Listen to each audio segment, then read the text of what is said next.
Hi, my name's Andrew, and I've been serving here at Faith for the past 3 years.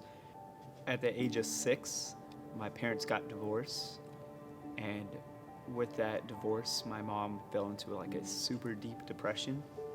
Fast forward a couple years, she met a guy. Before you know it, I remember coming home from school one day, and she was there waiting with him, and they were like, "Hey, we're gonna have a baby," and they were all happy. And then 6 months into my mom's pregnancy, he decided to leave. And before he left, he told me, "Hey, take care of my kid for me." And I was young, and I was like, "Okay." I remember just making a promise to my family and to my brother and to my mom that I'd always be there for him and hold down the fort, be the man of the house. Just got in with the bad crowd. And started doing drugs, started drinking a lot. I was in and out of jail for burglary, grand theft, assault, battery, and DUI. After I got out of jail for my DUI, I was like, all right, I gotta clean up my life. I gotta start doing the right thing. When I got this job, it was a sales job, and I was working really hard, and I was doing really good. Had my own condo. I was driving a nice car. But the only reason I was making good money is because I was still abusing prescription drugs in order to get me to perform better.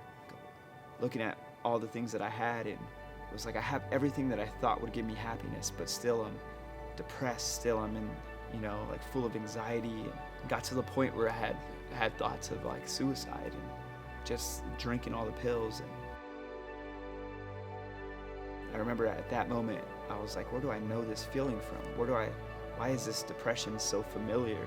And I thought back to my mom, how she was in the bottom of her pit, and she was filled with anxiety and depression, and the only thing that helped her get out of that pit was Jesus.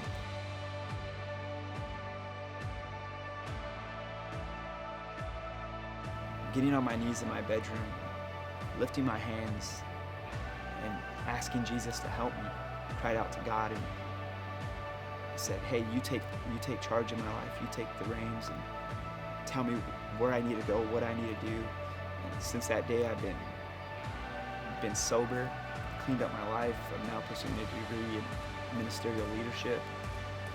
I know how far a smile can go. I know how far just being noticed can go. I encourage you to hold on to that hope. That if you're going through similar situations, that if your circumstances may not be looking bright right now, maybe you're filled with depression or anxiety or addiction, or you've been in and out of jail, then don't lose hope. There's always hope in Jesus.